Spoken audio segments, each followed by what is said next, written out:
Hello and welcome to the ongoing quest for the good life with Dr. Mike Strouse. This is episode 4 of our vlog. And in the last episode, Dr. Strouse, we spoke about blue zones and factors that contribute to achieving the good life.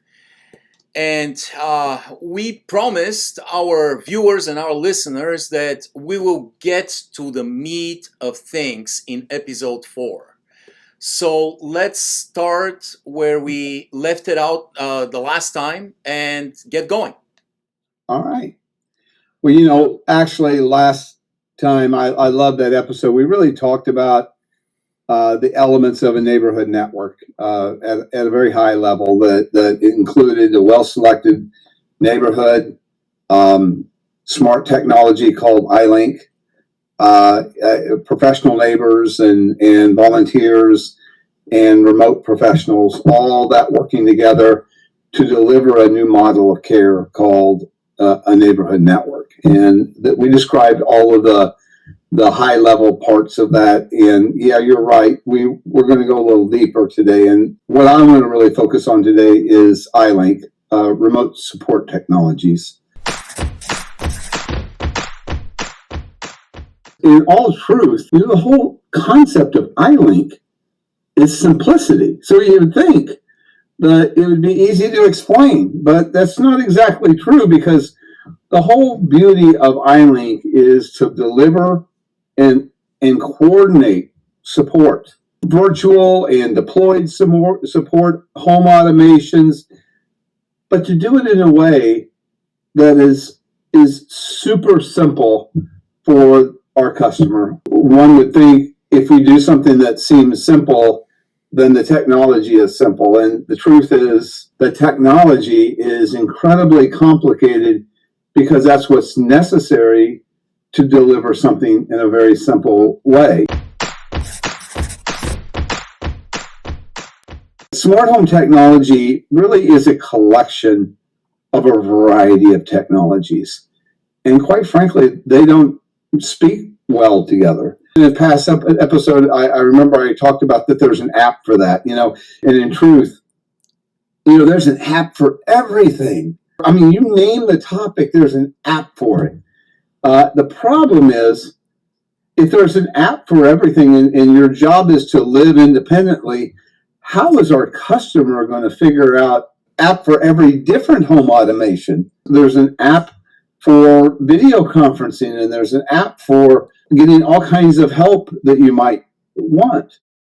But I can't figure that out. People who are in the field can conceptually understand it, but keeping all that together, all that different technologies, and daunting experience. So what technology makes possible isn't achieved in many ways because it's too complicated for people to migrate through it, much less people who might be experiencing dementia or people who have intellectual challenges or other kinds of disabilities of sorts, or just not be able to process through a variety of different complicated instructions. So the goal of iLink is to provide cutting edge technologies that simplify and empower people to live independently, and when necessary receive virtual or in-home support at the moment of need, and as much as possible in ways that they actually self-direct. We want to empower people to get the help that they want when they want it. We want to empower people with information, but only when they need it. iLink began in 2000. I believe we're probably one of the oldest demonstrations, if not the oldest, demonstration of smart home remote support technology in the country. From that beginning, we have just been working every day on how do you provide better remote virtual home automation support in ways that the customer finds is simple. Do you remember the old days, Evo, when you had to make a phone call? You didn't go through, your smartphone and do all that. Yeah. You took the crank and you cranked it, right? And that got the operator, and the operator said, "Who do you want to talk to?" And they made that happen. All the heavy lifting of automation was really in the background, and it really was a human connection. Yes. Made possible by something very simple, right? That crank. Yeah. And from that moment of time with the phone, we have gotten more and more complex and removed the human component from it to the point where most people are just at a loss. And this amazing technology that exists out there, isn't controlled or provided in a way that most people can even use it.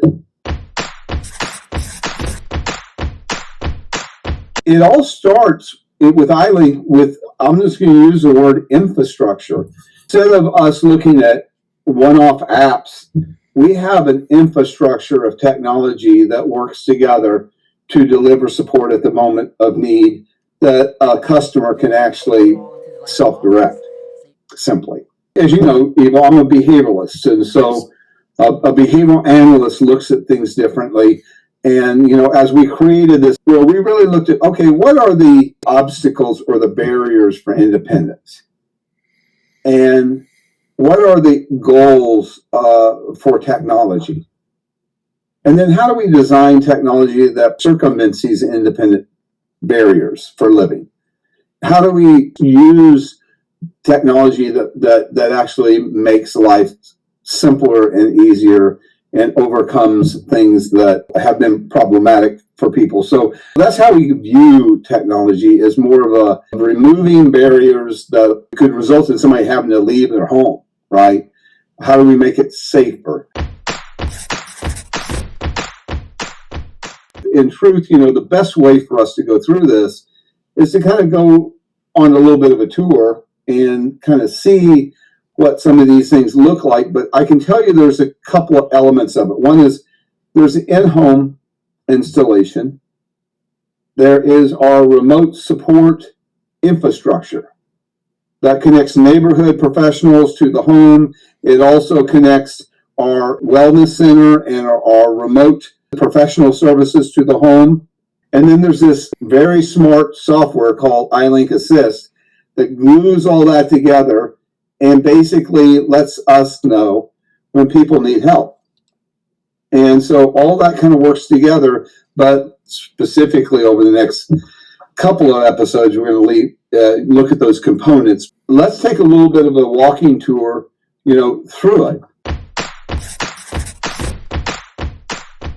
The thing I want to end with is say that we, iLink, and the Neighborhood Network, we don't do this for other programs because we couldn't know the people that they serve, and we couldn't know their care model.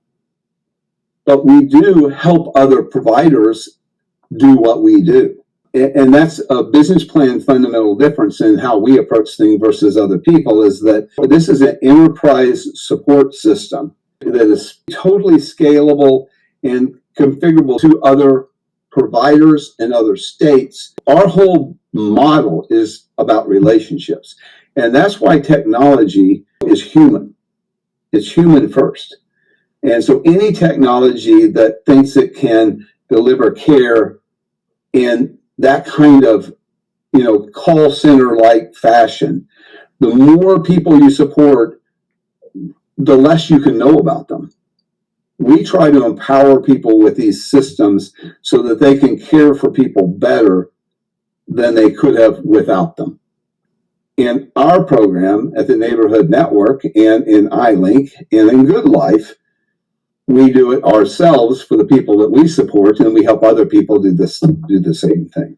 This is basically what happens when behavioral science embraces technology. Thank you so much, Dr. Strouse. It's been a wonderful conversation. Thank you, Ivo. I enjoyed it.